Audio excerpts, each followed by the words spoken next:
Tried to go big, they kept scoring. So that was their thing.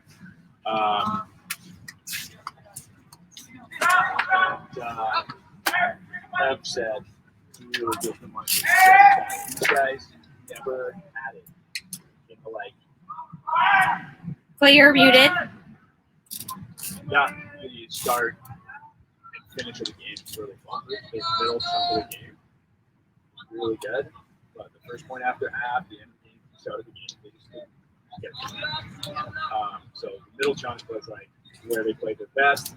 They played their best when they're like, we're not going to like pay attention to Dino's defense. We're just going to run our system of moving the disc really quick.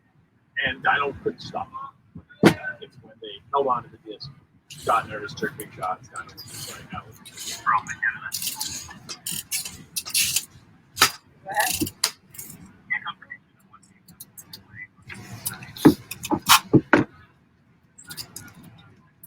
Dean, you got this?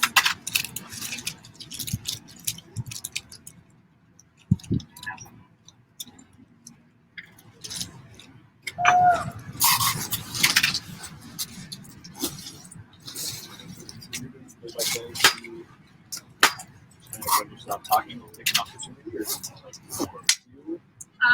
I feel you. I'll just figure it out. I, according to Danny, I don't talk quite as much as you or Kevin on play-by-play. I sometimes let it breathe. Yeah. So just an So FYI. if you're letting it breathe, unless I'm like, oh, quick, look at it. Like, Yeah. Okay. Yeah, that's fine. It's usually I think the moments to jump in is like when there's calls, if there's points. Same. Okay. If it's middle of flow and I'm not saying anything, it's if it's in the middle of flow and I'm not saying anything, it's often because we're moving the disc too quickly. So I might like just let it flow for a bit and say something more like, Titane is doing a really good job of putting the disc in the cup. I won't say every half, but if it's a slow game. Yeah. One thing I like in this situation is if I've been doing color when I'm talking about Detroit, like Titane yesterday did really well and they moved to this lateral, lots of it goes really quick. They haven't yet done this game. You're letting it flow for a point, they get on when they start doing it. I'm like, Troy, this is what I wanted to see. Look how moving. That's okay if I okay. Yeah. Catherine, what time is it? Like really 23. Okay. So, and if I am talking, something happens, what I'll try and do, I'll just be like say, You didn't help it. No, it's okay. Like, Clay, what's happening on the end? Like, this, like, bang, turn over the bucket. All like, it was like, oh, but look at this, and then I'll just kind of pass it off to you, and I'll try and like, I won't just try and stop, but I'll try and like toss it your way. Okay.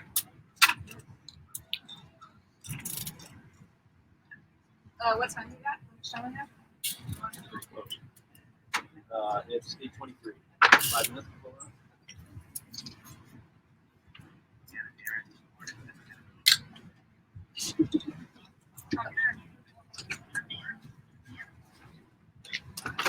Hi, I'm Charlie, everyone. Adela. Nice to meet you. Hi. Regine. Nice to meet you. Hi. I'm the events manager for Ultimate Canada. So thank you for volunteering. Hi. I'm Catherine. Catherine, nice to meet These are you. like favorite Catherine, the camera operator. Oh, amazing. You're doing a really great job. Did you do all the games yesterday? Yeah. Amazing job. Thank you so much. Okay, I think we are set.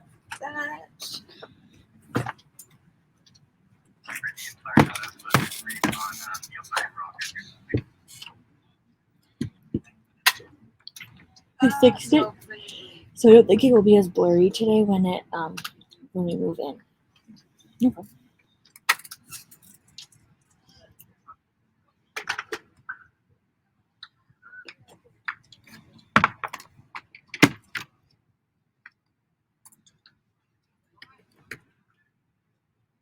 Sarah, Yes. if Erin asks you how to print them, Danny knows how. Okay. So she can just ask Danny to print them. That's enough. Okay. But if Danny's not around and she has to ask one of the volunteers, like Nellie, to do it. Okay. She knows. She'll have to know. Nellie doesn't know how to get the rosters. She knows how to print. But Oh. Erin will have to get the rosters. Okay, so Erin knows how to get the rosters. No, Just she doesn't. Oh. I'm telling you. But so what happens if Danny isn't around? I mean, he should be. He's like in the office 90% of the time. Okay. But just tell her it's easy. All you do is go onto the scheduler website and go to rosters and then find the team you want to print. Click on that team and then hit print. Okay. Okay. So it's pretty easy. She's just not done it before. So. Okay.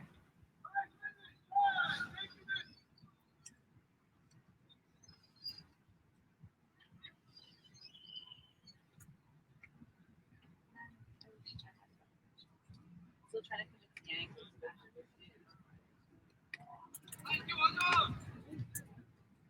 It'd be fun if she did it. I know. Like, she like told me, she's like, I wouldn't even stop swearing. I know. As if. Like, why? It is a pretty daunting act. I was excited. Yeah, I was too, but then I started kept giving me up to start talking for time. Yeah, so and I'm just like, okay, I'm doing it. Like,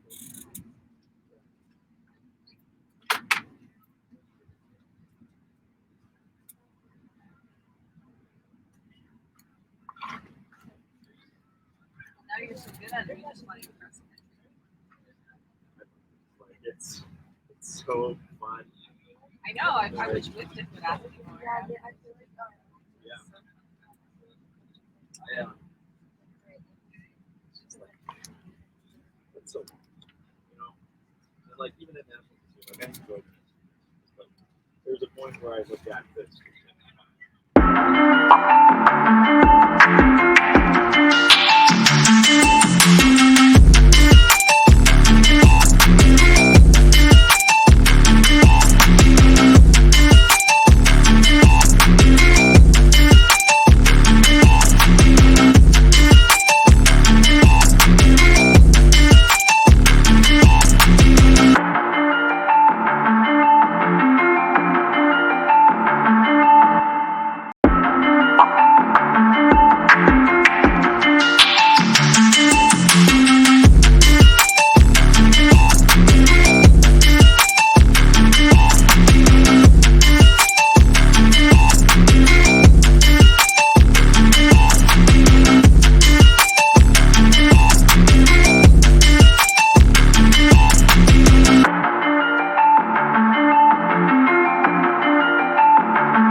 College, I threw every single day. Of course you want to be a champion. Of course you want to be working towards winning titles. Be happy, but never satisfied.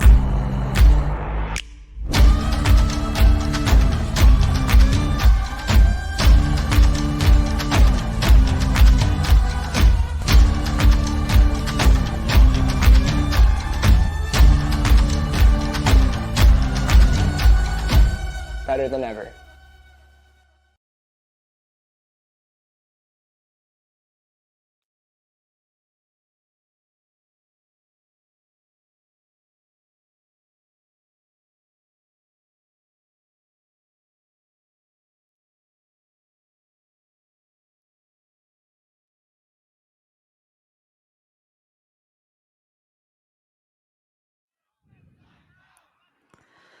Good morning, Canada.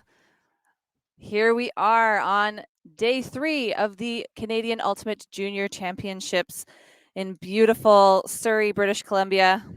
We are located at the Newton Sports Complex here on the traditional and unceded territories of the Semiahmoo, Katzie, Kwantlen, Coquitlam, Kaikite, and Tsawwassen First Nations. Our crossover matchup today in the Junior Open pool that we've got is Khaos from BC and Titane from Quebec. I am here this morning. My name is Troy Weston. Thank you for listening. And I'm here with my co-commentator, Clay Howlett. How are you this morning, Clay? I'm great, Troy. I'm excited for this game. I got to watch Titane play yesterday, call that game with Kevy Underhill. And this crossover game is now it's a game that keeps you in contention. If you lose, you don't move on into the playoff championship bracket.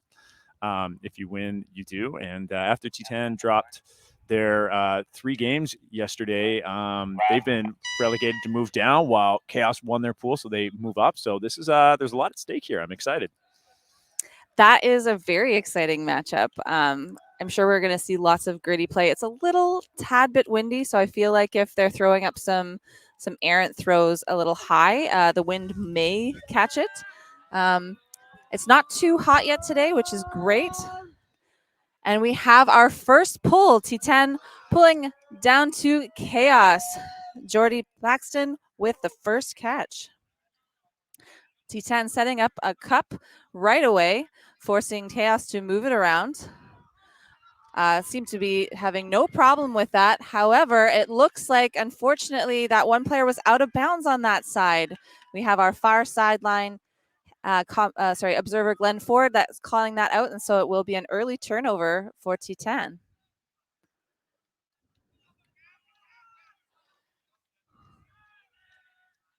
Having troubles finding someone upfield, but a nice little IO break gets it up there. And Titane with their first point and a break point to start this game off.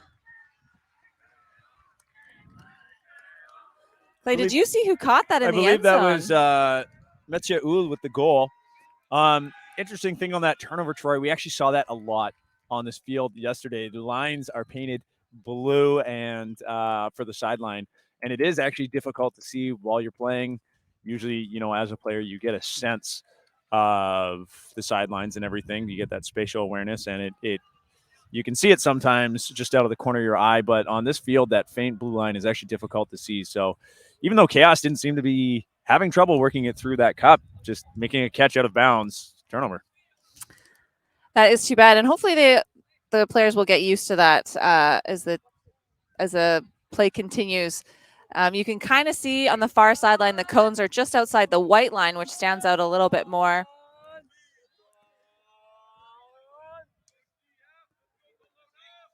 And we'll get to see now if Titane is going to keep their zone going in the other direction or if they'll switch it up to a person D.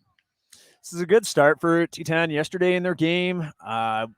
We remarked that they played a really good middle chunk of the game, but not so much a start. So flipping the script right away here. Gauthier with the deep pull for Titane. Looks like they are coming down in another zone. Plaxton looking for a reset. Goes to McMaster. Those are the two captains of Khaos. Bryant now. Back to Plaxton. Seeing a rabbit wall look here. So one person on the mark and then three others in the cup. Titane doing a really good job of pushing them back. McMaster and Plaxton not having a lot of options.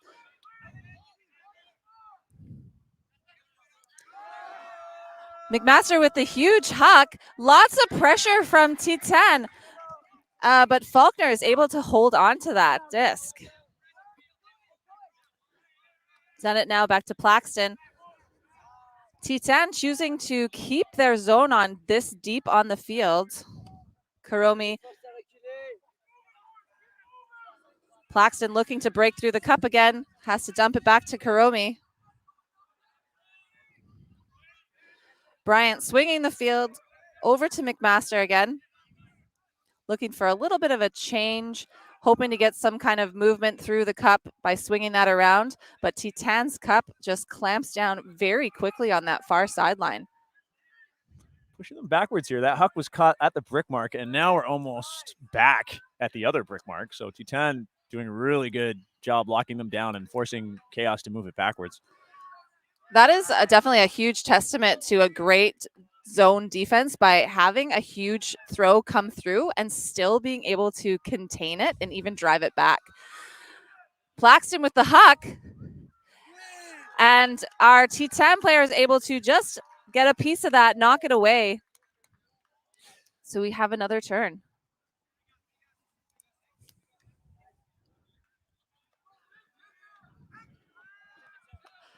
There was a pick called on the play, so it is going to come back to Papa Georgiou, I believe, unless it did not affect, and then it will stay with Arazo, which it looks like is the case. Too bad for Titane, as 33 Robin was wide open for a huck there.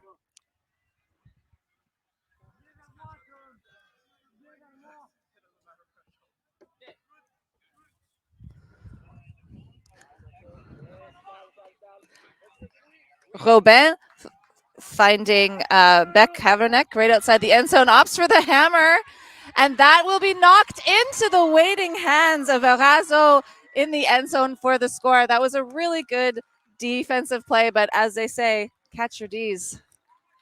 This is a tough one. I like seeing the heads up of players to quote unquote pick up the trash, right? It's a wonderful way to get glory. I've caught a lot of goals that way. It gets me on the stat sheet. I didn't do anything. I was just there, you know. that's doing something. But well, yeah, but you got to have that presence of mind, you know, to be in the end zone. I'll just set up just in case. So really smart of Ejazo to do that. I want to give a shout out to Faulkner there. He caught that first huck from Khaos just to our left by that brick mark, getting it through the zone. And he had a player go deep right away into the end zone, call for the pass, and he looked it off immediately. And I love seeing, particularly in this division, them looking off those risky, impulsive throws to try and be chillier. Unfortunately, though, Khaos then worked the disc from the offensive brick mark to their defensive brick mark all the way back. And Titane, their cup, they're forcing outside. It's interesting. They haven't picked the force, whether it's, you know, home or away. They're forcing the outsides, forcing the players towards the sideline. And Khaos isn't looking to break through that cup. No, right? they're not having a lot of crashes through. We do see one in a while. They are a brand new team. This is their first year in existence. There was some movement of some junior team. Their team is from Kelowna and Grand Forks, put together, to quite a bit smaller cities in BC, especially Grand Forks, very small city. So kudos to them on their first year as a full team and making it to the big show. So I'm thinking that Titane will probably keep the zone right now. It's been working for them so far. Why switch it up now? Yeah, and especially when we haven't seen Khaos yet figure out how to dismantle it. They're kind of playing into the hands of Titane. It's what Titane wants. I mean, if they're got that zone on and it's like, you guys are going to keep throwing it backwards, yes, please, right? Exactly. So I expect to see it again. Yeah, in not super windy conditions like that, the point of the zone is really to force as many passes as possible and create more opportunities for a drop disc or an errant throw. And that's exactly what Titane is capitalizing on right now. Gauthier with the pull. Looks like McMaster's going to pick that up. And that is such a floaty pull that Titane is able to get down before the first pass even gets off. That's a fantastic pull right there. Latour. Karomi with the huck. That is a laser of a huck, not quite high enough to get over Gauthier, who brings that down for Titane.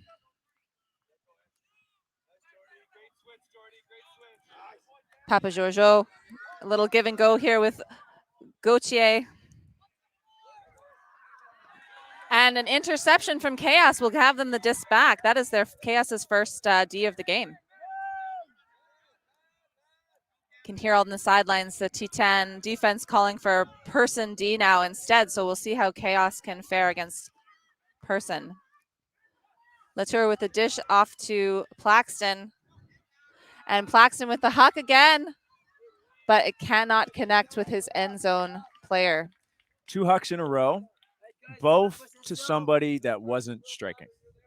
Right? So Khaos here has taken 2 shots to someone already standing in the end zone. Yep. As the deep defender there, who I believe that's Gauthier, had no problem sitting back there and just watching the thrower line up and throw that huck. He didn't have his back to the thrower while he was chasing someone down who was striking, right? He was set up and ready to field anything. So if Khaos is going to take those shots, they need someone who's going to run onto the disc.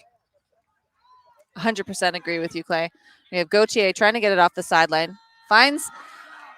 And then the huck comes up to the end zone to a streaking player, and that's where you want to throw the huck. You want to throw the huck to nice leading pass to a player streaking to the end zone. Unfortunately, it's just a little bit too far, maybe a bit of a misread, and no, could not quite connect with the disc. I think Dunnett didn't have position, but great job staying on the pressure to force No to go up early, which he wasn't in position to get. I think without that pressure, No could have just relaxed and made that catch. What that huck did do is now allow Titane to set their cup up once again. to try to contain Khaos. We have the big huck from Kuromi trying to find Faulkner. Finds him just outside the end zone. Gauthier can't quite get a piece of that one enough. And McMaster to the back of the end zone for Khaos's first score of the game. That was a massive huck, and they called a travel on it. Oh, no. no. You hate to see it. I mean, end zone to end zone. I mean, we as the spectators hate to see it. The Titane players over here are loving it, just giving me all smiles. But, you know, that was a great huck. What I loved about it, that's exactly what I was talking about. You had Faulkner striking, running deep, able to run onto the disc, and he had position that way. So Khaos, do more of that. Make those hucks. Just unfortunate. Troy, right here, this is interesting. I was talking to the observers, and they say a lot of teams who haven't played with observers and in these high-pressure games don't know when to engage the observer. Does number 9 here,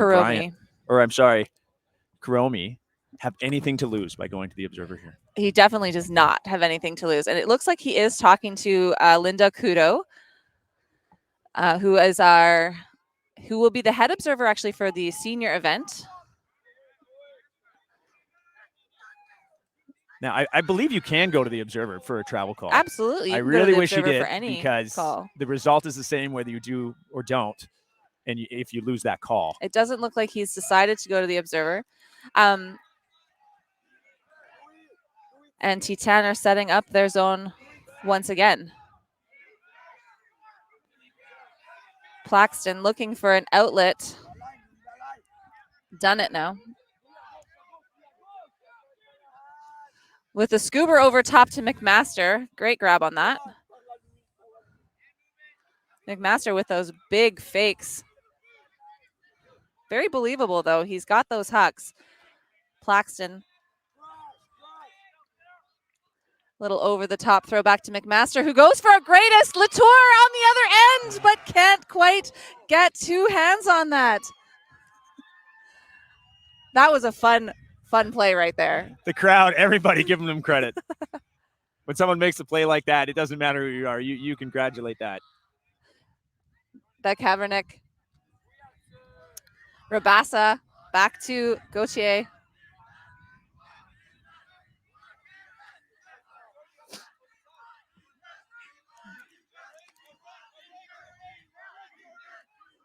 Lencio now with the little OI over the top.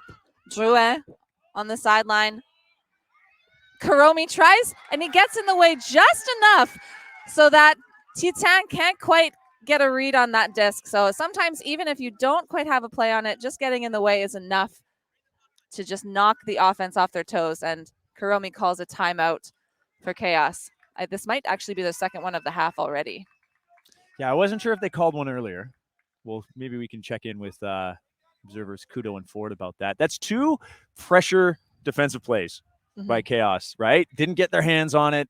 One was to Uhl earlier, and then Kuromi are just making another one, staying part of the play, even when you're positionally beat, and just getting in the way, getting your hands up, making the receiver think about you and not just about the disc. So really loving to see Khaos sticking with that.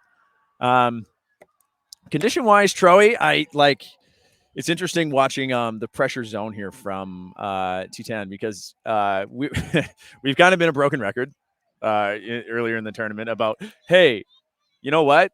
It's windy. Not so much right now. The days here in Surrey have kind of been starting pretty calm and then getting windier as the day goes on. But this rabbit wall they have, where they always have the same person on the mark, forcing outside in a big wall, having 4 people around you on a thrower is a lot of pressure. So this zone is not really taking advantage of conditions. It's just throwing an immense amount of pressure on the thrower. And they're so fast as well. That is another thing that's able to keep them with that containment, is they can get so quickly to the next pass that Khaos doesn't have another option upfield.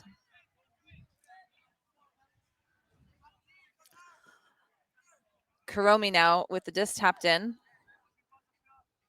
forcing a backwards pass to Plaxton.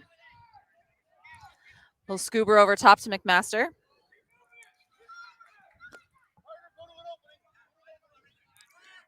Oh, through the cup. Is Latour going to come down with that? No, that's a huge grab there. Great D from Beck Havernick, but he immediately pulls a turf to the field, unfortunately, for Titane. Plaxton finding Latour downfield with a big hole and no mark on Latour.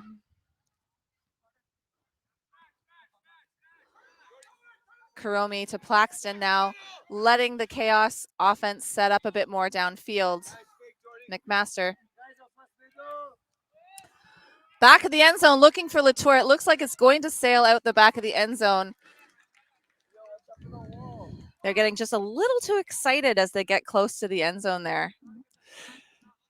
Chaos has had really good handler movement in the zone, and I think when Titane. So it looks like we have an injury call here, Troy. Oh, yes, it is. It looks like the coaches from the sideline were informing their player of how to call an injury sub. Plaxton will be coming off the field. I'll finish my thought. Sorry. Real quick. No, that's okay. I just noticed the injury.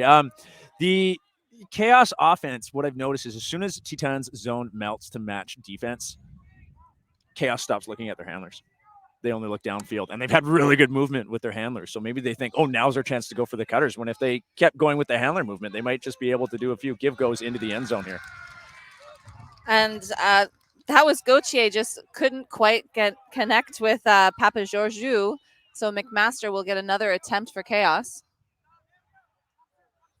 Karomi streaking up the line. McMaster looks him off, though. Instead finds his cutter. Bryant this time.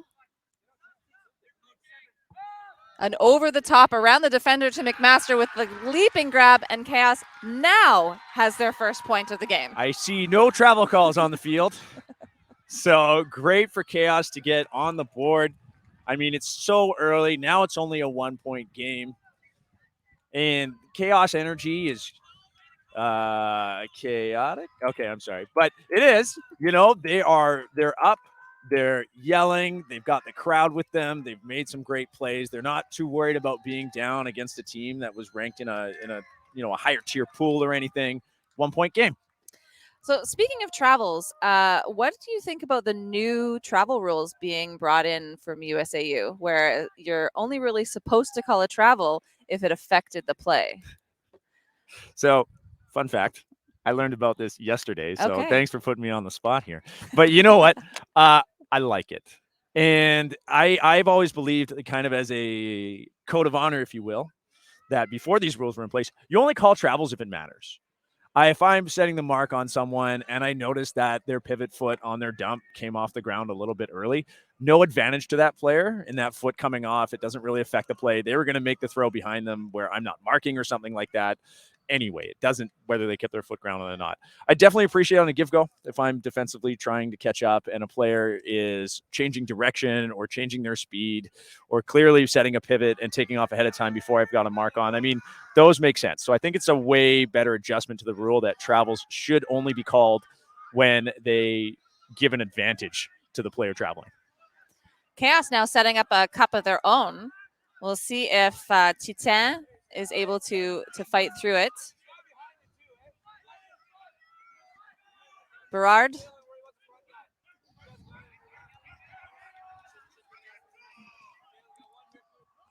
Obella. Mayo. Back to Berard.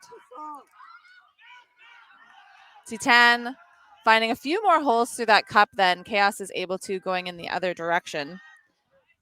Giguère looks back to Durand as Chaos switches to a person D. Durand again on the brick mark, and an interception from Chaos. Singh immediately looking for that huck, but cannot get it off.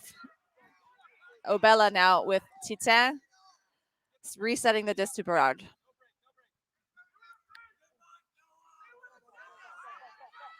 Lots of pressure on that throw, but Giguère coming down with it. Now Obella just outside the end zone. An up the line cut. Is it too leading? It is a little bit too leading. Mayo lays out for the disc, but can't get his hands on it.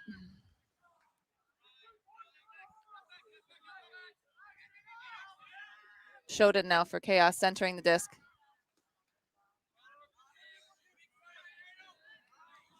Seeing some give-go moment from Phipps.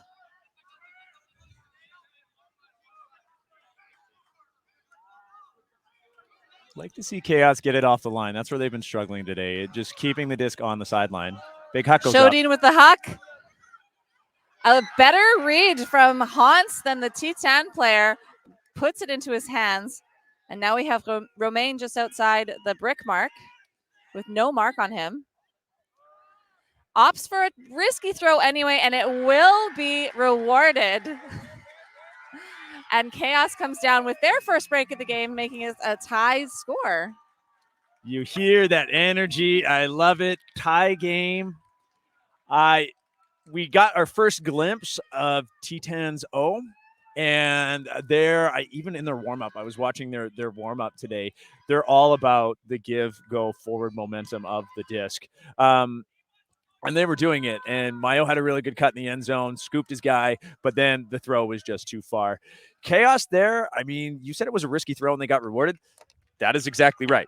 Right? And we see this from defensive lines often. You get that D, the energy is up. Now's our chance. Let's punch it in. Wow, that was a really bad decision throw, right? Yeah. And that happens all the time. And I don't want to sugarcoat it. Khaos just did that twice. Yeah. Right? They totally did. They got the second one. The first one, an impulsive huck right off the bat, and that was a turnover. So I'd like to see Khaos in a perfect world taking their time a bit to move it up. I mean, they had glimpses of that, getting it into the red zone, but taking that throw, they perhaps could have got a little bit closer before trying to go over the top with some give-goes for up their handlers, because, I mean, their handlers have been doing a good job. They're fast, and even their cutters getting involved, but their small ball passes have been really well done today. I believe that was Phipps on the pull. Titane getting a few passes off before the Khaos Cup can come down. The wind is picking up a little bit. Great layout grab to keep it alive by Berard. Obella over to Berard. Another Berard. And a turn. Was that a D or a drop? I couldn't quite see. That was a hand block by Bogert. Beautiful. Love hand blocks. Sing now.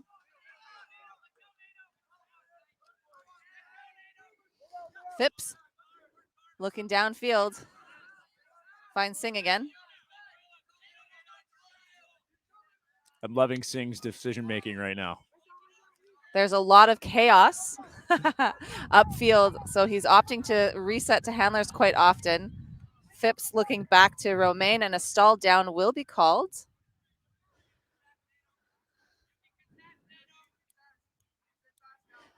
So often what the observers will do here is they'll go in and listen to the conversation from the players so that they're caught up. They're not necessarily stepping in immediately. They just like to hear what's going on so that they don't have to get a recap later and take even more time. It will be a contested stall down coming in at stall 8. Romain with the huck. It looks like someone got a little piece of that. So yeah, that's a double D for Titane. I got to say, that's exactly what I'm talking about. Yep. Don't want to see those shots in the red zone like that. No one's striking. It's into traffic. Just work the disc up. Work it up under. And Berard throws it to Obella, but did he toe it in? Yes, he kept it in. That was a nice toe of the line there. Berard with that big bid won't keep it in. Khaos opting again for a risky shot. It's going to be knocked away. The laying out, Bogert can't quite get it. There is a call on the play. I'll tell you, Executive Director Danny Saunders used to tell me that his team from Winnipeg, also called Khaos, was always willing to pick up the disc and take a shot like that, except the cut had to be good. The throw choice had to be good. So there, that throw leading is a really difficult thing to do, but you did have a one-on-one situation with Bogert there. To engage him one-on-one would have been fine, but to make that choice, that throw right away before he's really set up a great cut, not a great choice. No, we saw the Titane player set up a pivot foot in the end zone. Someone tell him he can move it up, and then moved it up. Not really supposed to do that, but no one on Khaos is going to call him for it, so that's good spirit right there. Berard. Jérôme. Durand. Obella now looking. He's about 15 yards from the end zone. Oh, lots of pressure from the Khaos defense causes a turnover. Are they going to look for the big shot again, or are they going to be patient? In my head, I'm just saying, don't do it. Shodan opts for patience and finds Romain on the reset.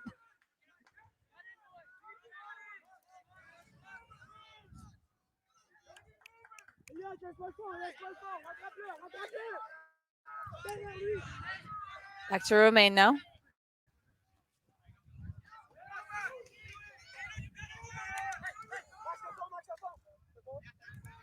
Phipps. Back to Romain again. Titane doing a good job of stifling any cuts downfield.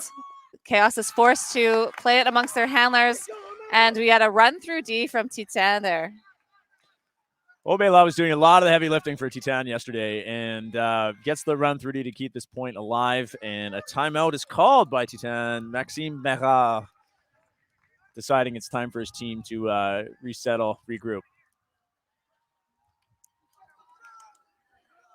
So one thing I will say about those risky shots, you often, this point did not really showcase the ability of Khaos to come down with those risky shots. But if you practice those risky shots at practice, then you definitely get more accustomed to reading those kinds of discs and coming down with them and like boxing other players out more often than not. So I feel like the point before this, Khaos was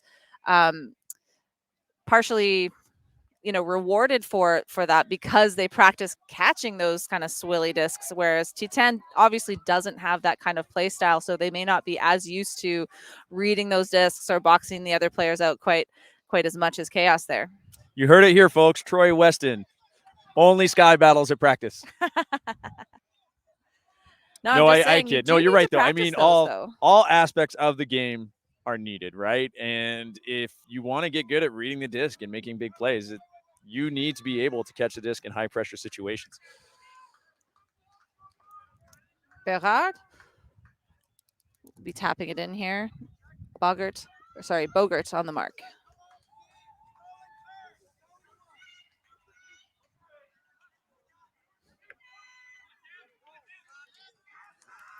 High pressure catch. Berard now looking for the end zone. And that is reeled in by Durand. 3-2 for Titane.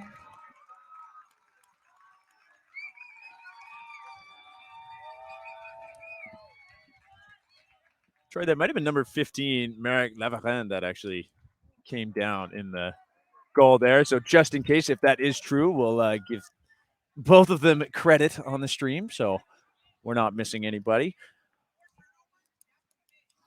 Now I'm listening to Coach, one of the coaches, Coach Karomi over there on the Khaos side. He just said to his D-line, 4 turns in that point, boys, that's a win. And that's something that, for all I'm saying to the D-line there, I'm like, no, don't take that impulsive shot. Work your handlers, get it in the end zone. D-line's job is to make it hard for the other team's O-line, and they are going to get some. Mm-hmm. No matter what you do as a D-line, offensive lines are going to score against you. Sometimes it comes down to how they score against you. 4 turnovers? It's a win for the defense if they get 1 turnover in a point. So getting 4 turnovers for a defensive line, that's giving themselves lots of chances. That I would be congratulating the team as well. That's huge. For a second-year team, I'm loving the score right now, 3-2. Punching up right now after winning their pool yesterday in the second tier and then punching up against the first-tier team right now. And with this score, this energy, really loving how this is working out. So looks like Khaos is going to put their offensive line back out there. Players we've seen making big differences on offense for them. And We're still up a break with Titane right now, though, correct? Yes, They've gotten 2 breaks. thank you, yeah. Khaos has only come back with 1 break. So Titane is up 1 point and up a break. now I imagine we're going to see that rabbit wall again. That is one player coming down and always setting up on the thrower, and then 3 players kind of forming a wall. With the wind starting to pick up, Titane to our left right now is currently on the harder side of the field, the harder side to score on. Titane's at an advantage here because the conditions are going to play against Khaos in this point. That Kaepernick with a pull that will sail out of bounds, meaning Khaos will get to bring it to the center of the field at the brick mark. Yeah, pulls like I do. Just need to practice more, Clay. that is not what they say in Victoria. They say stop touching it. Okay, maybe that.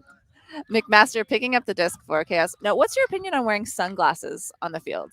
I don't like it. I rely a lot on eye contact. Me too. And so I need that for my play.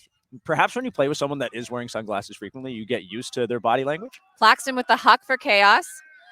Trusting his receiver downfield. Faulkner with the grab. Resets the disc then rather than trying to force it. So that's maybe a difference between the O and the D line here for Khaos. Second time Claxton Faulkner's now done looking that. for something off the sideline. Finds Dunnett. Over to Karomi. Oh, but we got a defensive play by Lancey out there for Titane. Knocks it out of the air. You can't teach tall, Clay. Can't teach tall. That Kaepernick streaking up the line to catch it back. Huge overarching cross field flick, but just out of the reach of his player. And Plaxton will huck it right back downfield. Is that going to come back in? Yes, it will. Oh my God, what a huge grab from McMaster. Linda Kudo, the observer, calling that inbounds. That was incredible, Clay. See, now this travel call, I think, is real Picky? bad because, well, he said you got to take it on the line, and I'm like, no, he doesn't. He just got up. He was never out of bounds. He landed in bounds. So I don't really get what he's saying. Perhaps from his perspective, he was on the line and rolled out of bounds. But right now, I mean, like McMaster with that amazing pickup, from my perspective, he never touched the blue line. And then as he's getting up to call a travel and say, you didn't move your foot 6 inches over to where I thought your back was on the ground, I'm like, is that necessary? Not really. He didn't make a throw right away. So this is one of those things where I'm like, no advantage gained by McMaster if there was any kind of travel here. So this is the one with that new rule I really disagree with.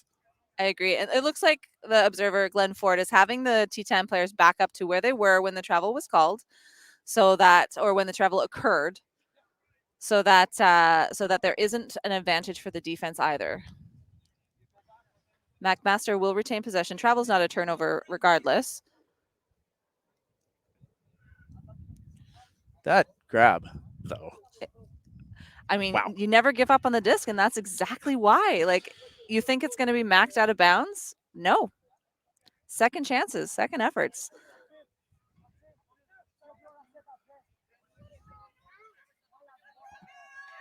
McMaster taking it in from the crowd.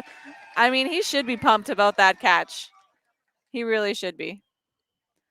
Seems to be more to the discussion here. Some of the players were trying to let me know that there's more going on. So we're just going to wait and see how this rolls out. The players who were first involved with that defensive play before McMaster caught it, I think are discussing whether or not there was a foul. However, based on their position on the field right now, Troy, that means they played on. Yes. If there was a foul call, they'd be right here with McMaster.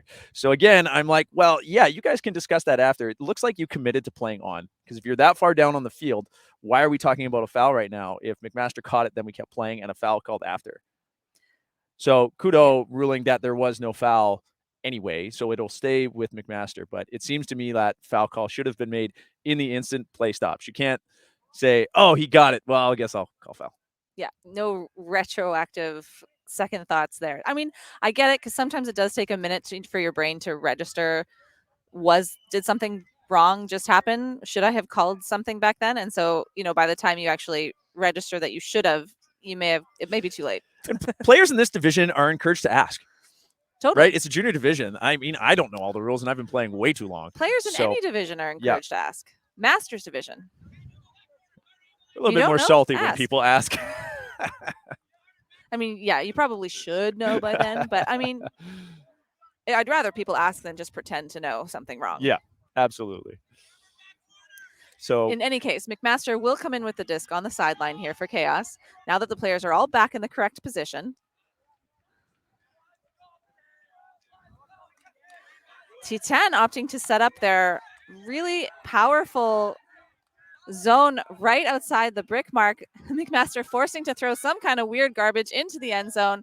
Lots of bodies in the end zone. That's tough. There will be, it looks like an injury on that play. So there was a collision, and we just got a spirit timeout called by Linda Kudo, observer Linda Kudo. So she made the T symbol upside down and said spirit timeout. So probably to do with the fact that everybody's looking at that disc coming down high up in the air.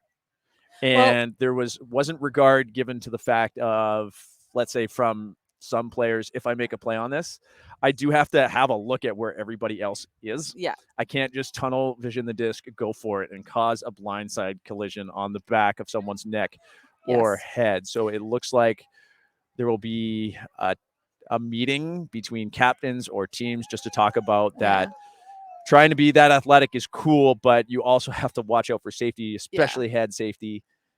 So I imagine that's where this is going. Probably. I mean, I did see while Linda was calling the spirit timeout downfield, we saw Captain McMaster and Erazo here closer to us, just kind of having a few laughs, giving each other high fives. So clearly it's not the entire teams that are getting a little heated. And it might not even be heated. It might just be to take a minute to realize where your body is when you go up for those discs. Last year in Brampton, what we saw in the juniors division was a higher amount of concussions than any of the other divisions. And because it was windy and the junior players are just not quite as aware of their bodies yet, in regards to space, in regards to where other people are. And so it resulted in a higher amount of concussions in the wind because they're all looking up for that disc and they're not looking at the other players and where everyone is. Yeah, spirit of awareness. I mean, it's a thing, right? These players do have to watch out for each other's safety in a sense. And I have not heard at all any animosity between these teams on the sideline, on the field, or anything like that. I think this is more like, hey, teams, we need to think about protecting each other's heads a little bit, okay? And that is a spirited thing to do because we don't want anybody to get hurt. So I think the discussion right now is more just like, how do we make sure that while we play extremely athletically, we all stay safe, and what adjustments do we need to make to do that? And you know what, this is a really smart spirit timeout to call, I think. Troy, are spirit timeouts usually initiated by the observer? I've not seen that before, but I don't see why not. You can see the spirit captains, Dunnett and Gauthier, just chatting things over right now with the observers in between. It looks like they're having a reasonable conversation, which is great to see. I think in junior level it would probably be a little bit more common for the observers to call it spirit timeout just because maybe you're not quite this is their first big tournament for a lot of these players, or their second big tournament, maybe their first one being regionals. So it's they're not used to playing at this high level, this intensity, and spirit timeouts might be a newer thing for them. Here's a question. Does the game clock stop? Here's an answer. Yes, it does. Aha. So spirit timeouts do not affect the game clock at all. So the game clock completely pauses here, just so they can take a spirit timeout to make sure everything is going forward, and it doesn't penalize either team in any way, shape, or form by counting that clock down. So with that in mind, we will try and do a little homework in halftime or before halftime, and just try and find out from observers Kudo and Ford what the new caps will be, because that'll push when the time for the halftime cap, that'll push the time for the hard cap of the game. So what we think we know of when the cap's going to go on, or what you might have prepared is done. And we've got a photo op here. Titane, a Titane photographer, initiating a photo op with Khaos here as they work it out in their spirit timeout. So based on that happening, Troy, I think this is going to end in a positive way. Teams are going to have it figured out. We see some handshakes going around here. So and then it looks like they're going to do a circle up and just That's have a nice to quick see. summary of what the spirit captains and observers talked about to get everybody on the same page. Yeah, and sometimes with teams like this, if they're having discussions on the field, it can be slightly of a language barrier, just because if your first language is English or your first language is French and you're trying to explain your point of view, it can really be, and your emotions are high, that's pretty hard to translate something in your head to try to explain it. And your frustration could be to not just of what happened on the play, but your frustration could also just be for yourself not being able to express what you want to express in that language. So I can definitely understand that is something that can happen on the field as well. It adds a layer. I mean, I get into spirit discussions with English on English, and I still can't express myself properly. That's true. Fun fact that while most of the conversation and most calls happen in English, you can actually count stall counts in French and English here in Canada. That's part of the CUC tournament manual. It's not obviously in the USAU rules that we typically follow for the tournament, but counting in French and English is one exception that Canada inputs into their tournaments because we do have two national languages. So, French-speaking teams, if you're listening, we expect you to flex that now as you play in this tournament, or if you're playing in the seniors in a few days. We want to hear some counts in French. Assert yourself. I mean, English teams could count in French too. That's true. They should try. Once in a while. I can count to 10. Oh, yeah, so can I. I mean, I heard the excuse the other day. Someone said they didn't know how, and I'm like, don't you learn that in kindergarten, even at an English-speaking school? Yeah, I think you could learn pretty quick. Yeah. But could probably learn it in about 10 seconds. Nice. So discussion ongoing. Looks to be okay. With the spirit timeout, obviously, we never know how long these are going to last. The goal is to reach a positive resolution, not say, hey, let's take a 5-minute timeout. Everybody sit in the corner and collect yourself. Mm-hmm. Well, while we've got this break, it's probably a good idea to remind people of our sponsors that we have. Oh, yeah. We have some really great sponsors for this tournament. Discraft, who provides all of the discs for the tournament. They're really great partner to work with. And their discs are always top quality. And they're for sale if you want to buy one tournament disc. In the merch tent, our apparel partner being Be Ultimate, providing all of the merchandise and apparel for the tournament this year. And there's a big old tent if you want to buy some merch. They've got shirts and pants, shorts. They've got gloves, socks, hats, and the disc with all of the CUC logo on it, our official merchandise partner. So huge thank you to those sponsors. Players getting back into position. There was an injury call, and I believe there's one sub. Khaos looks like they're not going to take any injury subs. But there was one player unfortunately, I didn't see who for Titane who subbed off. Danny and I were just talking about this yesterday about how if one team takes an injury sub, it's always in the best interest for the other team to do it as well. So you have fresh legs. However, after such a long time out, I feel like this would be an exception where you wouldn't really need to. Yeah, you've had your rest, right? So you're probably fresh at this point. I'm just trying to figure out. I believe it's going to be Titane's disc, but I'm not 100% sure because there was a little bit of discussion and call right before the spirit timeout was called because of that big collision in the end zone. I'm not sure if the collision affected the play. If it didn't affect the play, Titane will have the turn. Actually, now it looks like there was a stall down on the throw, but it was a retracted call is what those hand signals from Linda Kudo is signaling. So it will be a down disc, Titane's disc. Thank you, observers, for making clear hand signals so us in the commentator booth can interpret that for the crowd. Gauthier Now with the disc. Beck Havernick. Up the sideline. Lancio. Towed the line by Arazo. Gauthier again. They're really forcing it down this sideline. Arazo opts for the swing, opening up some space. Lancio, 10 yards from the end zone, back to the brick line now, though. And a little give go and puts a score. Gauthier to Arazo. It is now 4-2 for Titane. What a great grab there by Felix Lancio. Oh, is that Lancio with the score? Elevating and just good presence of mind there to bring those knees up, thrust his feet forward there to get in as he was just right on the line.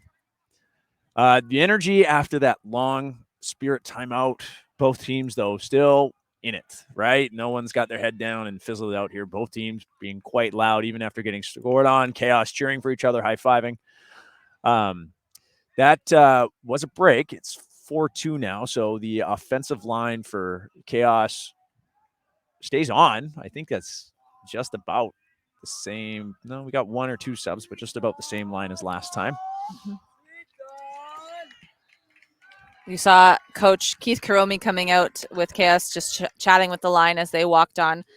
Keith Karomi and Dan McMaster, 2 of the coaches for Khaos, Bruce Plaxton being the 3rd, but Keith and Dan Karomi and McMaster are spearheading the juniors ultimate kind of league and team from the Grand Forks area. And for those of you that don't know BC very well, Grand Forks is a very small town, very small. And for them to have like a thriving juniors program is so amazing. Love it. Great hanging pull, giving Titane again lots of time to come down in their cup. Their rabbit wall. McMaster back to Karomi. Hammer over the top to the other side of the field. Done it. Able to catch that.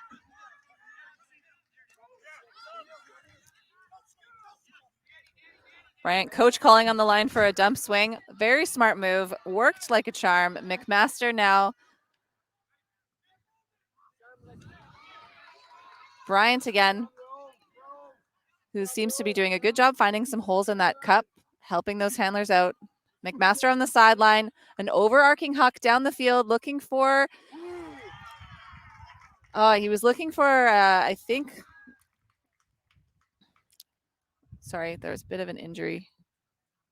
Looks like he got hit in the nose there. I believe that is number, hard to see, Erazo. I think that's number 1. Yeah, that's Erazo. Yeah, and looks like he just needed a minute to collect himself on the foul there. Didn't want like a delay of game or stall count to start. Oh, no, that was actually, that was Gauthier. He took his hat off and he looked, with the blonde hair looked like Erazo.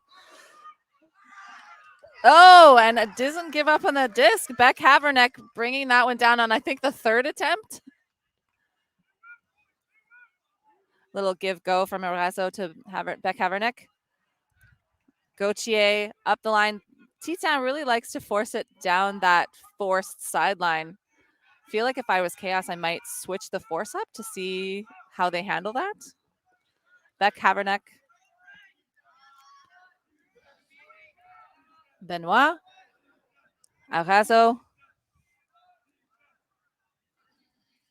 Beck Havernick again. A hammer over the top for the score and another break for Titane. That extends their lead to 5-2. The offense for Titane, they're not seeming to have any issues working that up, except for that one errant throw. But Beck Havernick coming to the rescue. I want to talk about Khaos's offense at that point. So there, we like you said, we heard the coach from Khaos Dad Squad there, just yelling dump swing, dump swing. And we did see Khaos move the disc laterally a lot more. They even broke through the cup a few times, but every time the disc got to a player that wasn't covered, there was no continue. Even if it there was a 10-yard pass right up the line, and that, like, at that point there were 5 or 6 defenders behind the lateral plane of the disc. Those 4 people in the cup, and then the 2 wings were out of position, and the deep was really the only one down the field who could see what was happening. And the Khaos players, the 2 or 3 that were also deep, did not come under immediately to get that continue going, putting all those defenders out of position. They held it and looked for a dump because they didn't have a continue, and which let Titane's defense, that cup, catch up and get back on. So we need to see, to disrupt this zone, Khaos needs to have players in position to sort of cascade, to time their cuts, to come under, so that throws can cascade once they get one through the cup. Without that right now, they're getting gains, but they're getting locked down over and over and over again. And that resulted in a huck that, once again, wasn't to a moving target. It was not. It was to a waiting target, which also meant he had a waiting defender who was able to grab that out of the air. It's it may seem counterintuitive to newer players when you're playing in a zone, but when you see the disc moving down the field, you want to come towards the disc instead of running away from it. You see the disc coming to you, your instinct is to run away because you want to get further and further down the field. Really, you need to come towards it in a zone so you can find that open space and a continuation pass, just as Clay says. And that is that's something that Khaos is definitely missing at this moment. So Khaos took a timeout here. Oh, it's halftime. I'm sorry. Didn't take a timeout. Oh, it is halftime. We are in half. So you know what? We will probably step away and take a break. Yeah. Do we have time? And- They look like or they're is walking it? to the field. We have 3 minutes. Okay, let's take a 1 minute break here, Clay. Okay, we'll be back with you in 1 minute. Maybe do a little homework in the meantime. Find All out right. when the time caps now are.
And we are back on Tuesday morning here at Newton Athletic Park in sunny BC. The wind slightly mild this morning. We just finished halftime with our crossover match of in the junior boys division, Titane from Montreal versus Khaos from Kelowna and Grand Forks. Titane up 5-2. And I'm here with Clay. We're really enjoying this game so far. It's been a lot of exciting plays. Yeah, we had the observers come over in halftime, let us know that they're feeling like this is an action-packed game, and I mean it is. There have been some incredible plays this game. We did experience a spirit timeout to talk about just some collisions. But, yeah, excited for the second half. And just for the viewers to know, because of that spirit timeout, the time has been increased, and the time cap will now be at 10 o'clock. And we see our first turnover from Titane of the second half.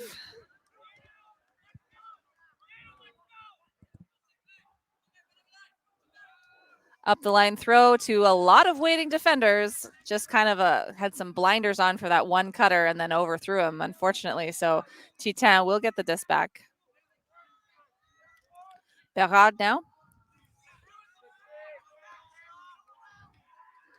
And Titane showing they've got that jam it up the jam line perfected as they continue to do that. It looks like Khaos did switch up the force to a backhand.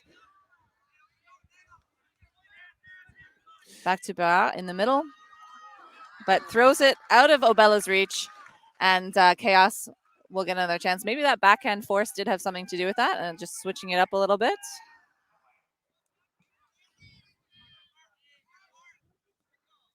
Pick was called downfield, so there just will be a little bit of a pause as players reset. So Khaos here. I'll say it again. Decision making. Mm-hmm. Hit your moving targets. Use your handlers. Use your cutters coming under.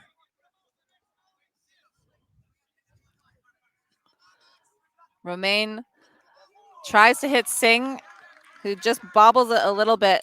So I believe that's Mayo that brings that down for Titane.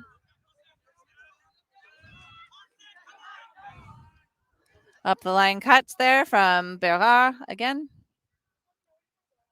Yeah, pick call.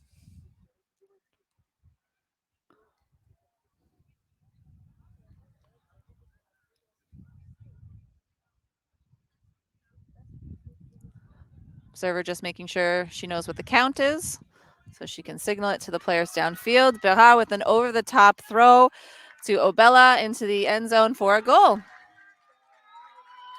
6-2 for Titane. Titane's offense at point, and I've noticed this has actually been happening with the other Quebec team, Origine. Maybe Titane hates me now for even bringing it up, but I've noticed a trend, and that is the small ball offense they play between their handlers really takes advantage of 3 to 8 yard passes right in front of the thrower. And what we haven't seen from Khaos here is any sort of adjustment to stop that. And when I was watching the open division yesterday, both Origine and Titane struggled to run that offense that they like when teams would front them. Now, I don't know if this is a different style that is being played in Quebec for dumps and handler movement, which it could be.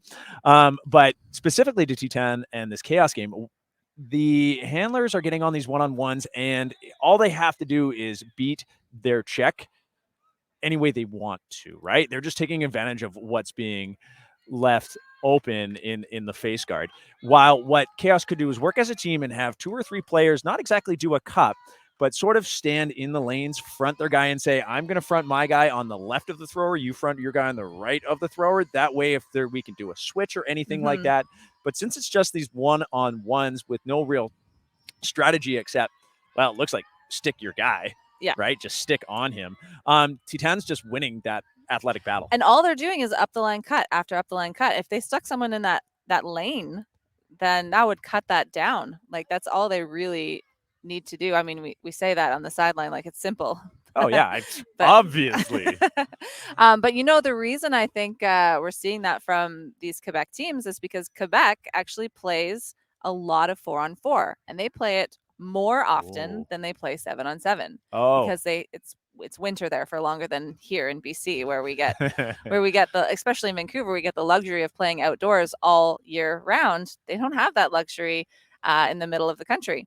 So they play a lot of indoor 4-on-4, which translates to the 7-on-7 field as small ball handler cuts, lots of little movements. And I think we're really seeing that in a lot of these junior teams from Quebec. That's fascinating. Like Titane and Origine. And that pull from Titane is very floaty, but it is going to stay out of bounds. And it looks like we have an offside call from the observer. So, Troy, I just want to bring up someone because a lot of people don't know a particular rule change. Offside now is only ever on the defense. It doesn't exist for the offense anymore because it's now called a false start for the offense. So if you hear offside, it's against the defense. So it looks like despite the offside, Khaos has opted to just take the disc in the middle of the field and carry on. They have to call it, I believe, even though the observer signals it. They have to say they accept it. Yeah. And a foul is going to be called by McMaster there on Beck Havernick. Did look like the disc was a little bit behind, both reaching down, but there is no contest on that foul. So the disc will stay with McMaster. I like Beck Havernick asking why and then agreeing. You know, there's no reason you can't say, oh, how'd I foul you? Let me know. And then say, oh, you're right. Yes, I did. Karomi now looking for an option upfield. Opts for the hammer over the top to Latour. Back to Karomi. Claxton. Again, and over the top to Latour. Need to see that continue. Yeah, we're still missing that little key piece in zone offense from Khaos. Karomi faking, moving the cup around. Plaxton crashing the cup. Dennett back to Plaxton. We've got to see that continue through the cup. Handlers are doing a great job moving it around, giving the downfield some opportunities to find those holes, but we're just not getting that continue. And we have a hand block there from Robin. Beck Havernick picking up the disc now for Titane and calling a timeout. There's been a lot of timeouts in this game. Really using the timeouts to their advantage.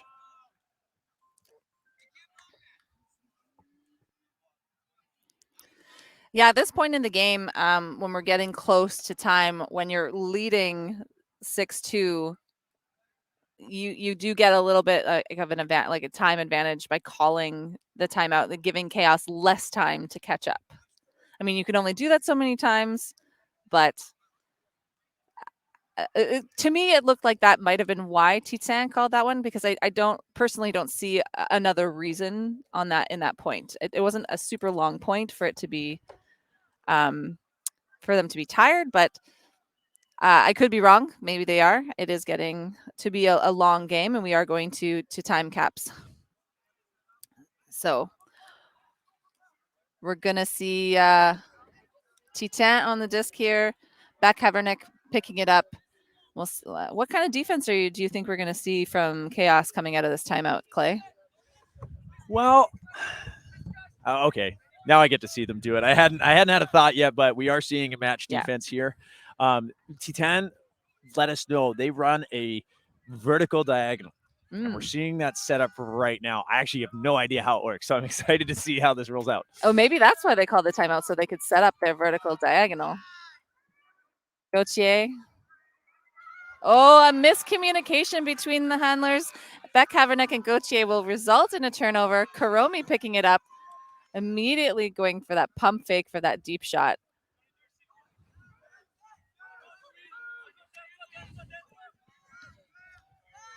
Bryant back to Karomi. Swing into Plaxton. Handlers again, swing it across the field. Lots of time. Latour now. You hear from the sideline, from the Khaos sideline, continuation. Oh, and that was another defense Khaos trying to get it through the middle of the cup. Titane getting a bit of a hand on that and not letting that. McMaster doing a good job of cutting off that up the line pass. Had to opt for a scuba over to Gauthier.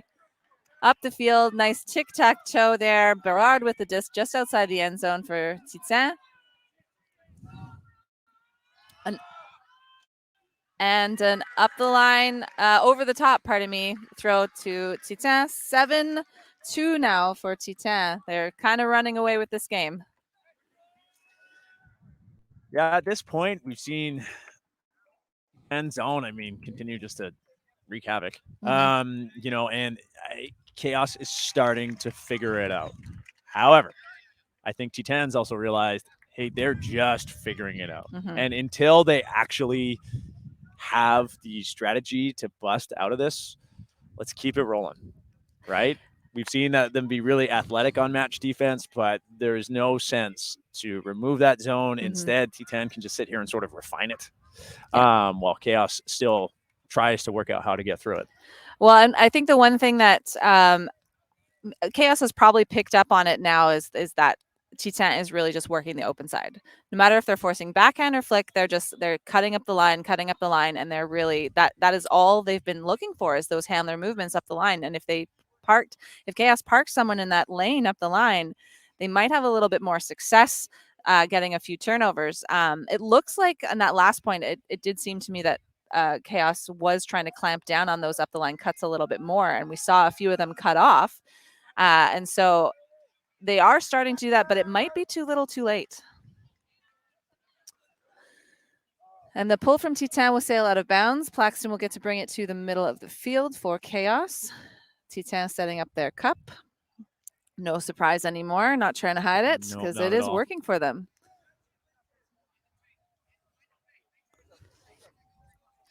Wide open Chromie on the sideline with the big huck. Gauthier streaking down, and he gets a piece of that. That will be a great defense for Gauthier. Just in the right position. I feel like Chromie just kind of hucked that with no open receiver in mind.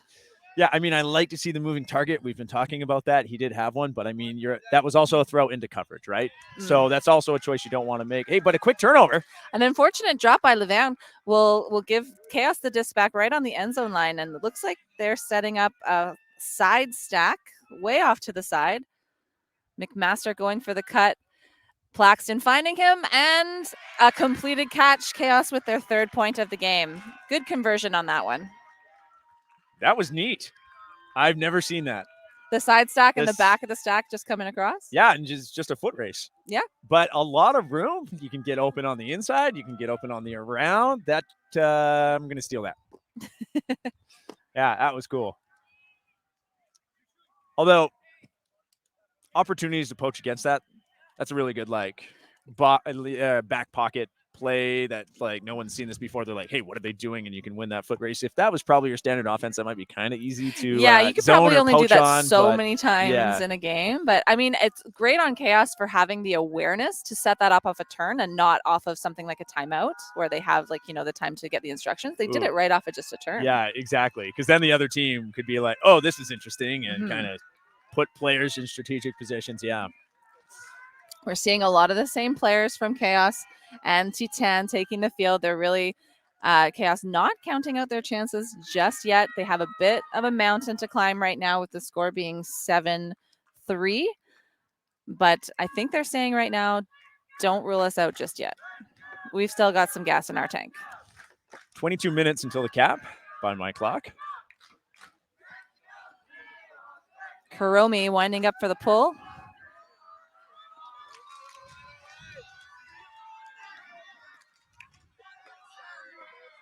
Berra.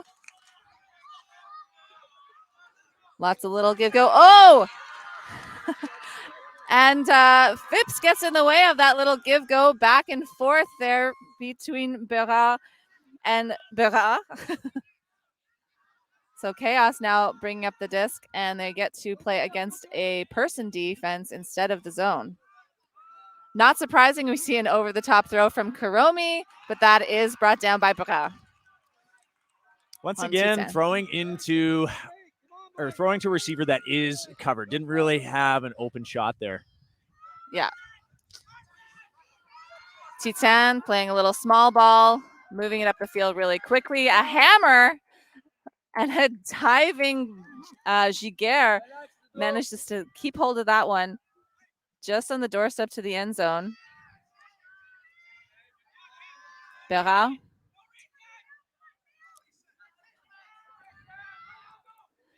And a connection in the end zone, and that will be another score for Sui this time on Titane. Score now 8-3. Good heads up D by Phipps on Khaos. Okay, and like you were saying earlier, I mean, Khaos is clued in to Titane's strategy of just working out the handler up the open side. So knew that was coming. Gets the hand out there, gets the D. But then the Khaos offense as a unit just too willing to throw and put up a 50-50 to coverage in the end zone. For, again, a receiver that's completely standing still with a defender that's completely standing still. And so it's a game of 500 up. Yeah, and that really, I believe, has been the downfall of their own making Mhm. in this game. I mean, we're seeing some great defense played by Titane. Let's not rule out the fact that they are there to This put is that true. coverage. They are there to get that up in the air. But, when that is a kind of a yellow light, you really shouldn't throw this throw, or a complete red light, like this is a really bad idea. Khaos is still taking the shot anyway, right? And then, like you're saying, 500 up, I mean, Titane's doing the work. And Titane is gaining position. They're getting in front and boxing out Khaos more times than not. And so it's not going in Khaos's favor at this moment.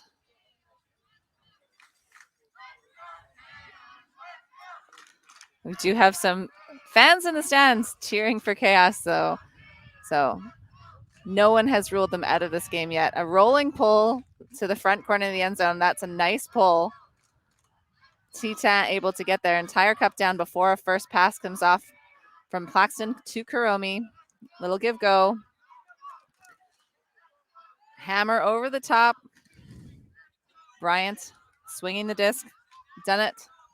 Need that continue. It looked like Latour was almost there, but Khaos continues just to swing it around. Yeah.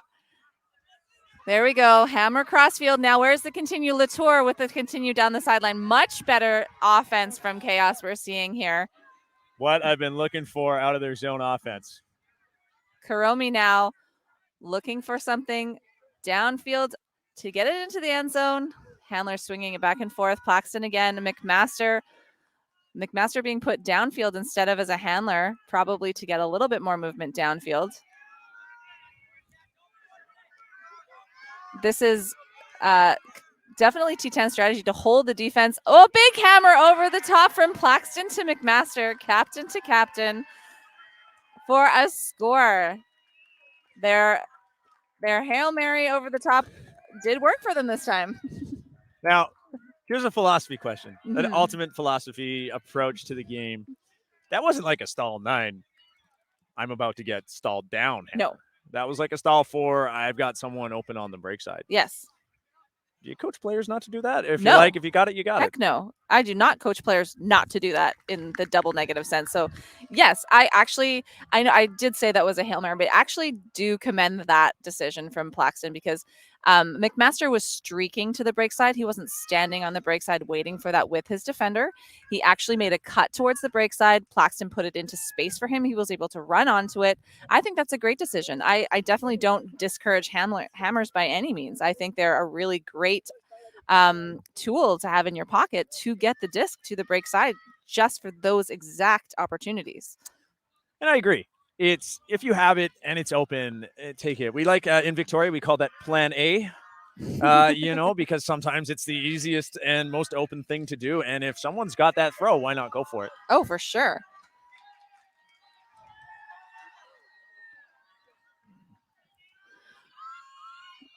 Ooh. Looks like just a little bit of a foul call there. Mayo and Berard playing a bit of give and go to start with, but just a bit of a trip up. He's okay, and the play will carry on.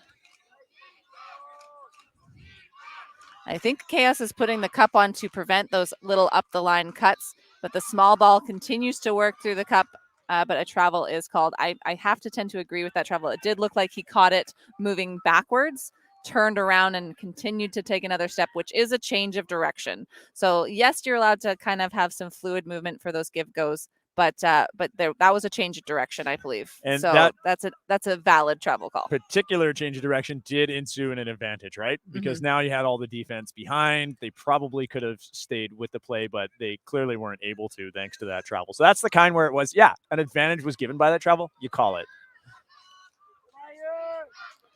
Berard looking for Berard. Mio.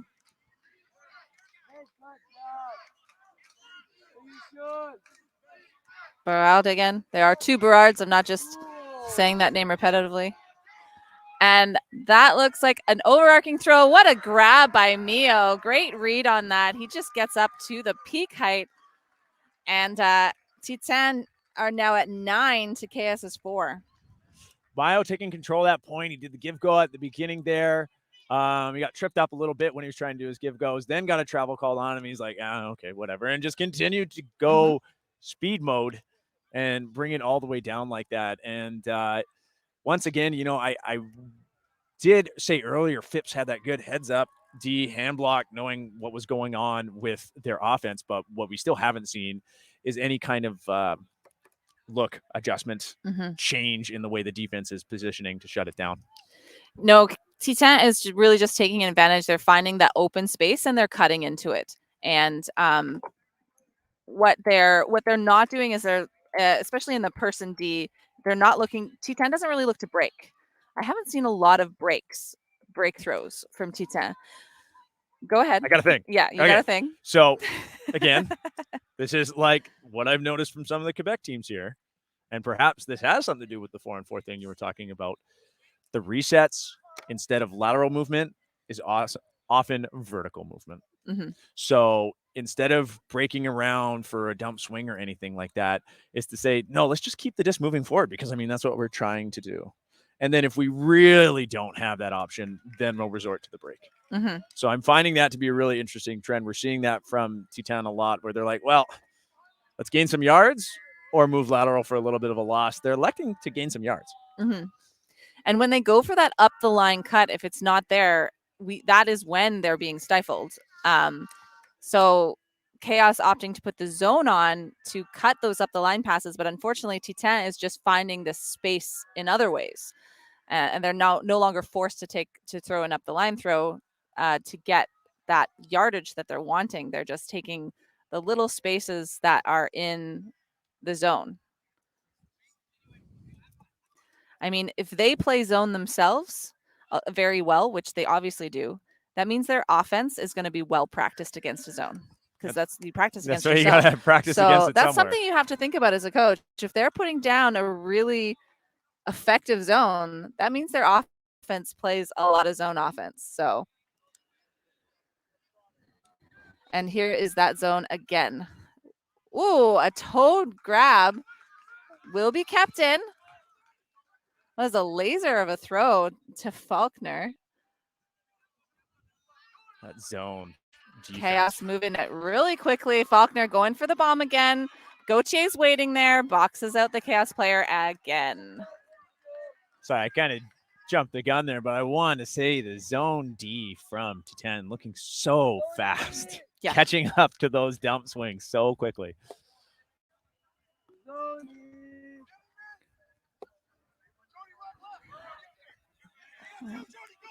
Oh, that over-the-top throw to Razo is just knocked out of the air by Bryant. He says, not in my house today. Thank you very much. McMaster for the diving catch, but Beck Havernick getting in the way.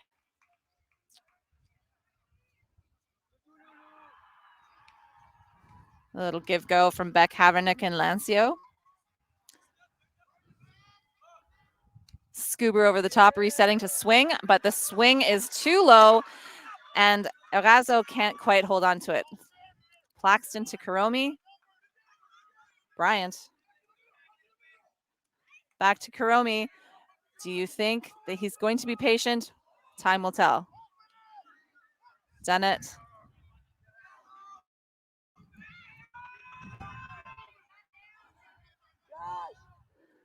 A lot of movement downfield. Khaos not quite able to clean up their end zone right now. McMaster looked like that it was a bit of a jump in from Dunnett. Travel was called, so he has to reset, but this play is still going.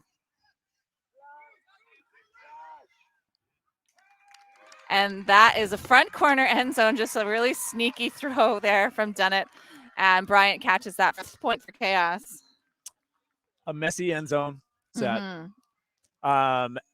It seemed not as if anyone didn't know what the cut to make was. Like, Khaos seemed to know what the plan was, except they had players lining up in the same role, if you will. So there were 2 or 3 dumps lining up in the same, 2 or 3 cutters trying to line up in the isolation space. So I don't think Khaos has obviously an end zone strategy there. But we didn't really see players kind of taking the initiative and saying, I'm this, and communicating with each other. And I often find, when I'm coaching, is that in an end zone set, you tend to set your shoulders and your face just looking at the thrower, especially when you're in the vertical stack, and you don't kind of, bring your shoulders up, bring your chest up, and just say, I'm just going to take a little scan, look around. Where are all my friends? Where's everybody else in the end zone? And that leads to you being able to say, oh, am I in the hot seat right now, or am I going to yield to someone else? And instead, we're just seeing all the players tunnel vision the thrower and be like, have to be the hero. I was going to say, you know what I call that? I call that the hero complex. It's like, I got to be the guy to save this person. They're stuck outside the end zone. I'm going to go help them. But when you have 6 people on the field saying the exact same thing, it does not work. McMaster with the pull will go out of bounds. Titane, Bryant will be able to, Berard will be able to bring that to the middle of the field at the brick mark. Are we going to see a zone from Khaos? It kind of looks like it. No, I was wrong. This is a person deep, maybe a little poachy. That might be the best option for them. Well, you have to poach to the right side, though, I would say, if you're going to poach, not the break side. He's kind of standing in no man's land there. Mm-hmm. Travel called on that throw from Mayo. Oh, no, sorry, that's Sui.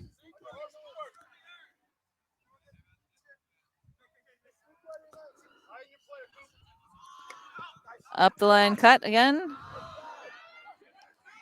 That's Mayo with the huck. Lots of people underneath it. Too many hands. Titane can't come down with it. Good clean sky battle there. It was a clean sky battle. Yeah, that's no much better, actually. collisions. That spirit timeout really worked. McMaster now for Khaos. Up to Phipps.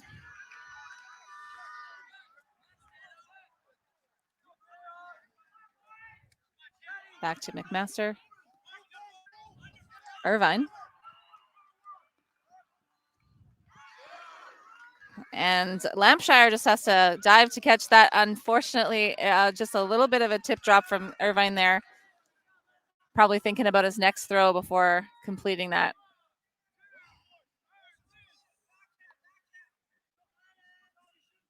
Oh, that was Shoden. My bad. Oh, nice grab for Maya. Oh, there looks to be it looked like he just got a bit tripped up, actually. So let's just get up and reset. Probably maybe a little bit of a foul, an incidental contact there. But everyone's close. Okay. Yeah. Good hands on Mayo for catching that. And Berard in the end zone for the score. It is now 10-5 for Titane. Defense on Khaos is still doing a good job at generating those opportunities, but they just haven't been able to convert enough of them. Yeah, exactly. It's a tough one.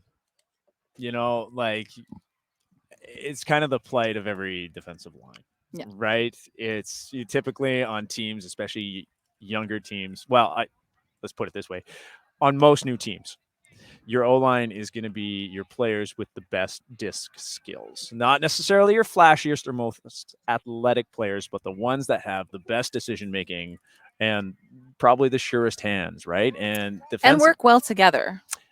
And work as a unit really well. While your defensive players are your gritty grinders, right? Mm-hmm. You put them out there and you're like, go get it done, energy, hunger, and they're there, but then they don't get a lot of practice at translating that into, okay, now that I've, had this really ragey outlook in getting the disc, which is great energy. And then it's like, well, now how do I switch, calm down, focus, have that cold fire to get the offense done, right? And I think, honestly, we're just seeing a lot of that from the defensive group from Khaos today, of having a hard time flipping that switch.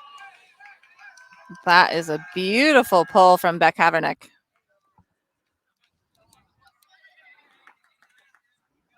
Claxton and McMaster and Bryant working the disc up. Karomi now taking advantage and moving it quickly through the zone. That's probably an adjustment that they made. This is a bit of a different zone that we're seeing from Titane. It's not their 4-person cup. It's now a 3-person cup. Bryant, Claxton, McMaster. So Khaos is having a little bit of an easier time through this 3-person zone. I'm curious as to the switch up from Titane. It could be an opportunity to try, let's stick with our zone because it's working, but maybe let's try a different set, get some practice on it as we have a pretty commanding lead. We've got Latour like asking for it in the back corner. Kuromi decides to give it to him, even though it's a questionable decision. It will be caught because it looked like Gauthier was covering someone else. I call that one a false positive. A little bit. The throw was a dime. It was a dime throw. You're right. Kuromi on with the dime throw, absolutely. But you're right. You don't want to say, like we were talking earlier about hammers and everything, of like, well, if everybody's on the open side, someone's wide open on the break side, you've got that throw and it's good. Great. There, you're throwing into a pretty busy section of the field. You're throwing it at stall 8, right? So that's got a lot more of that desperation feeling behind it. I mean, that's the same as saying I'll just put it up and I hope someone gets it. But luckily the execution from Kuromi there, I mean, that came off crisp. I mean, any margin of error in that throw at all, and that's going to be Deed. Yeah. And Kuromi showing that he has had a disc in his hand since he was a small child. Both of his parents play, both of his parents coach. So that shows with his disc skills right there that he's got it on the dime throw. Yeah, the Kelowna coaches, Blackson, Kuromi, and McMaster, all with children on the team, the dad squad coaching Khaos. We did hear the horn for hard cap go for the other fields. Our team, or this game, will be given an extra 5 minutes due to that Spirit timeout earlier in the game. Khaos looking like they have tried to put a 3-person cup, but they cannot keep up with Titane's fast movement. So the containment just isn't there.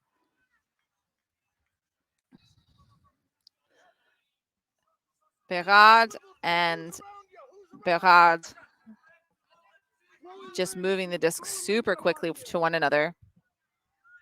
Duran back to Berard.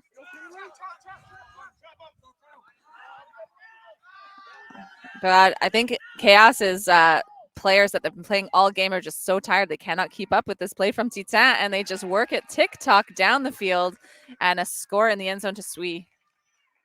It was a travel called, though, on the throw. It looked to me, I think Latour has a point here, because I felt that was one of those throws. It might have actually been thrown from inside the end zone.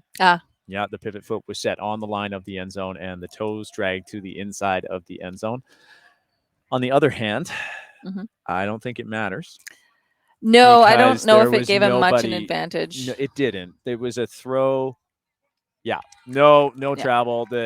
Calling them in, and I mean the throw was to someone who wasn't covered. He threw it without a mark. Had he not dragged that toe a little bit, would it have changed anything? The flip side, though, I mean, and as we kind of get used to these new rules, is then the other question is, well, is it always an advantage when they score on a throw? Right? Is any throw, any assist for the goal, that in where you travel, always an advantage? I mean, that's an interesting way to look at it, right? So I don't know. It's going to take some time to figure these things out.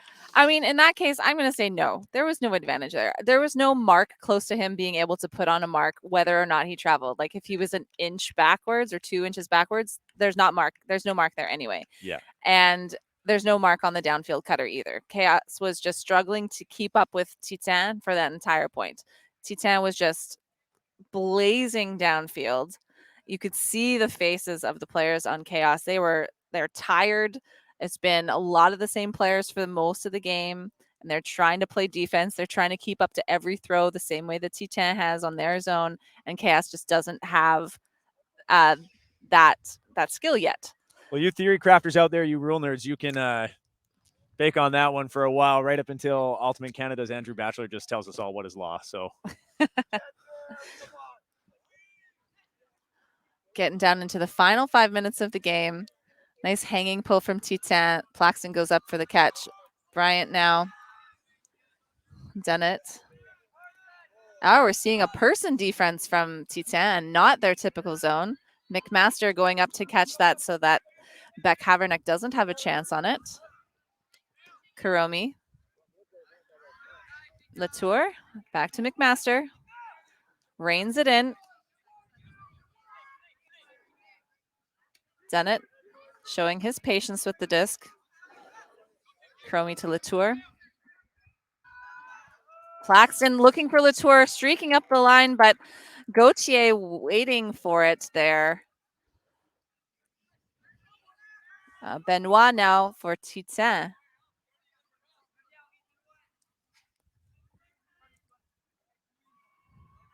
Beck Haverneck. Oh, and Bryant got a piece of that, and we saw a bid there from Gauthier on that second attempt, but he can't do it.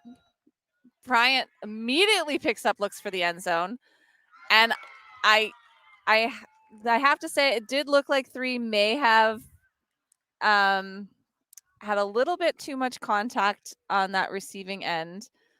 So we'll see what the observers say. Foul was called by Benoit there. But I was wrong. I do not have best perspective. So I guess it was just a really good box out. So Linda saying no foul on that receiving end. So Khaos will get a score, and that puts them at 7 to Titane's 10. Now we are at 10 o'clock, so I believe that is the conclusion of the game. Oh, one more point. I saw the maybe. observer signal. Okay, last point. Yes. Last point. Here we go. Although at this point, they don't really need to play it out. Although I don't know if point differential matters for this crossover game. I don't think that it does. I don't think so. But, I mean, you like to keep things official just in case. Sometimes that gives tournament directors better ideas of matchups. And you know what? It actually can affect seeding next year, right? Looking at the scores and everything. So I think you play it out officially because everything can come down to 1 point. And plus, the whole reason we're all here is to have fun. And these 2 teams do look like they are having a lot of fun out there. Every point has been really a hard battle for each team, and they want to keep the fun times. Why not? That's what we're here for. I'm going to take this opportunity then, since we're still playing, to call out Khaos' Brian for one thing. He made a great defensive play. I don't like that he picked it up and threw it right away, because I think that has been one of the things. I mean, we've talked about a few things, but that is another impulsive decision trend that Khaos has been making today that's been hurting their game. And it turned into what I like to call a false positive. Exactly. A happy thing that happened when it was not the best decision. Titane moving the disc up through person defense from Khaos. Giguère just throws it a little bit too far for Mayo. Mayo, as soon as he saw that, I just saw him exclaim that he was frustrated he didn't have the wheels to get to that one, a little too low. Cromie now with the disc for Khaos. Finds Bryant. And a lot of those players that are waiting too deep for Khaos, but Latour staying shallow was the one that comes in and gets it. Bryant, I thought he was gonna jack it. I really did. But good decision to dump it back to Dennett. McMaster downfield, big gainer there. Back to Bryant. Oh, a nice grab by Faulkner, getting up for that disc, not letting his defender get a piece of that. Faulkner has been solid this game in making those plays. I mean, we're now seeing some of the patience that I've wanted to see from Khaos all game, and it's on the last point. And it doesn't look like Titane's defense is letting up either. Oh, case in point. Yeah, case in point. A layout D. That was a great layout D. I'm trying to read his number. It was Duran. Great layout D from Duran. Perard now with the disc. And that really typical up the line cut.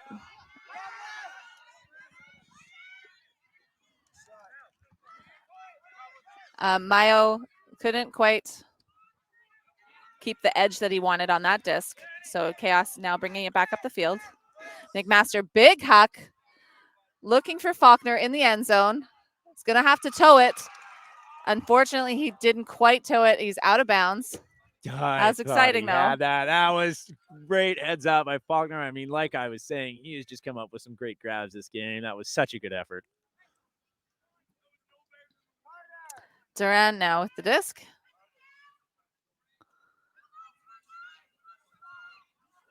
Scuba over the top to Giguère. Continues with a nice dump swing and a huck from Uhl.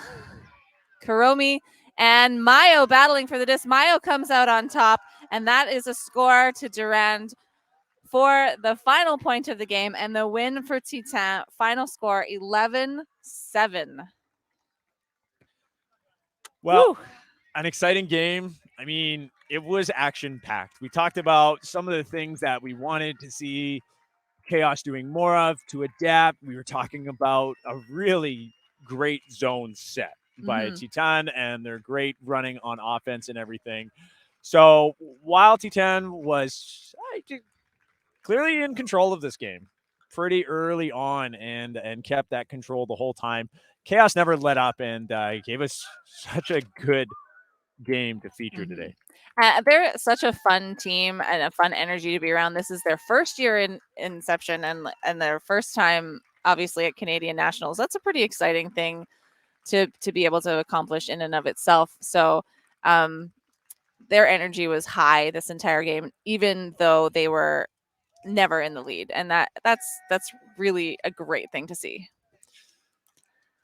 So next, we will have another game for you on the stream very shortly here at 10:30. We're going to have our women's game, Toro versus Titane women's. So come back very shortly here, about half an hour. We'll kick off with that game in sunny BC. Thank you so much for listening. This has been Troy and Clay, and we will see you on the field.